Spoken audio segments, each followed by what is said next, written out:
এগৰাকী বিধৱা নাৰীক মাংগলিক অনুষ্ঠানবোৰত ভাগ দিব নলয়। ভাগ দিলে কিছুমানে ধৰি লওক বাধা দিয়ে, নহয়নে বাৰু?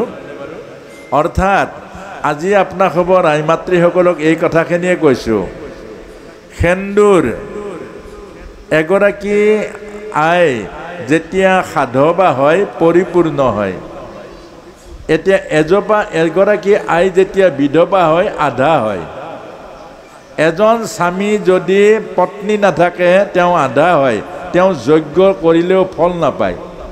মনত ৰাখিব, প্ৰভু ৰামে যেতিয়া অশ্বমেধ যজ্ঞ পাতিছিল তেতিয়া বশিষ্ঠই কৈছিল যে পত্নী তোমাৰ পত্নী ক'ত, ধৰম পত্নী ক'ত? বোলে নাই, পাতালত গ'ল। তেতিয়া যজ্ঞ নহ'ব। এজন স্বামী আৰু ভাৰ্যা বিবাহিতা নাৰীহে পূৰ্ণ, নহ'লে আধা হয়। বাওঁফালটো পত্নী, সোঁফালটো স্বামী পতি, এই দুইটা মিলিহে পূৰ্ণ। এখন হাতেৰে সেৱা কৰিলে ফল নাপায়, দুইখন হাতেৰে সেৱা কৰিলে ফল পায়। সেইকাৰণে এগৰাকী বিধৱা নাৰী প্ৰথম থাকে লৌকিক স্বামী। লৌকিক স্বামী মানে সংসাৰৰ, খুব মনোযোগেৰে শুনিব যদি আছে আপুনি। লৌকিক স্বামীয়ে সংসাৰৰ আশ্ৰয় দিয়ে।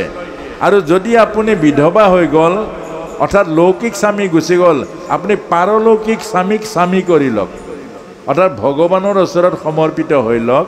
তেতিয়া আপোনাক আশ্ৰয় ভগৱানে দিব আৰু তৰাব ভগৱানে। এতিয়া আমাৰ সমাজত যে এই ব্যৱস্থাটো কৰে, এইটো নিগেটিভকৈ নল'ব, পজিটিভকৈ ল'ব। নিগেটিভ ল'লে দুখ পাব, পজিটিভ ল'লে দুখ নাপায়। যে স্বামী আৰু ভাৰ্যা মিলি এগৰাকী সাংসাৰিক মানুহ, যদি আপুনি বিয়া হোৱা নাই সেইটো আকৌ বেলেগ হ'ব, যদি বিয়া নহয়ে সেইটো আকৌ বেলেগ হ'ব।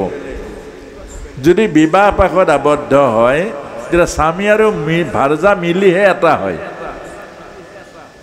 বিয়া হোৱাৰ পাছত যদি স্বামীক বাদ দিয়ে ভাৰ্যা আধা হয়, আৰু ভাৰ্যাক বাদ দিলে স্বামী আধা হয়। যেনেকুৱা ধৰক আউনীআটী অধিকাৰ এতিয়া প্ৰভু ঈশ্বৰ, এতিয়া তেওঁৰ কোনো ধৰ্ম নাই, তেওঁ কোনো ধৰ্ম কেলে পত্নী নাই। এতিয়া তেওঁৰ পত্নী আছে, আপোনাৰ মোৰ যি পত্নী সাংসাৰিক পত্নী, তেওঁৰ পত্নী হ'ল বেলেগ পত্নী, তেওঁৰ পত্নী হ'ল সাধনাৰ পত্নী।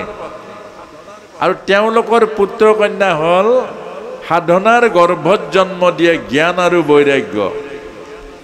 আৰু আমি সাংসাৰিক যিহেতু, আমাৰ পত্নীৰ গৰ্ভত, আমাৰ ধৰম পত্নীৰ গৰ্ভত জন্ম দিওঁ পুত্ৰ আৰু কন্যা, একেটাই কথা। গতিকে এই কথাখিনিকে আমাক বুজাইছে যে যিবিলাক ধৰ্ম কাৰ্য, যিবিলাক সংকল্পিত কৰ্ম, ভক্তি কৰ্মত আপোনাৰ আই বাধা নাই, ভক্তি কৰ্মত বাধা নাই, কিন্তু যিবিলাক সংকল্পিত কৰ্ম, যিবিলাক ধৰ্ম কৰ্ম, অৰ্থাৎ পঞ্চম পুৰুষাৰ্থ য'ত আছে তাত এজন পূৰ্ণ গৃহস্থী লাগে। আৰু সেইকাৰণে পূৰ্ণ গৃহস্থী মানে স্বামী আৰু ভাৰ্যা মিলিলেহে পূৰ্ণ গৃহস্থী হয়। এতিয়া স্বামী আৰু ভাৰ্যা নাথাকিলে পূৰ্ণতা নাথাকে। এই কথাটোৰ কাৰণে আমাৰ সমাজত এইখিনি বাৰণ কৰিছে, তাক নিগেটিভকৈ নলৈ পজিটিভকৈ ল'ব লাগে।